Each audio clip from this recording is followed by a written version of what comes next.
So speaking of starting up businesses, why do you think so many early stage companies are not profitable?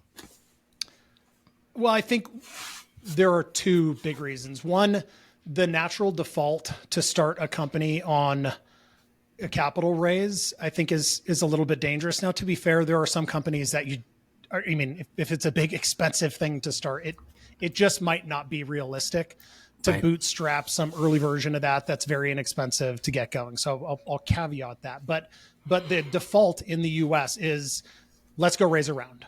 Let's go do a friends and family. Let's go do a pre-seed or a seed or an A, whatever you want to call the hodgepodge of rounds that are out there now. And I think that creates a precedent that allows companies to spend a little bit more frivolously than they would if they were financially tight.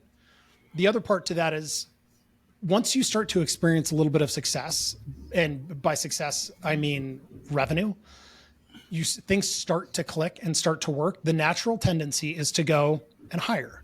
It's to go and open an office. It's to go and add health insurance. It's to go and do these things that I'm not saying are wrong, but they immediately add fixed expense weight onto a business in a scenario where the operator doesn't understand how they're going to get out from under it from a revenue standpoint. They don't understand the financial metrics in the business well enough to know the amount of revenue they need to drive in order to pay for those things.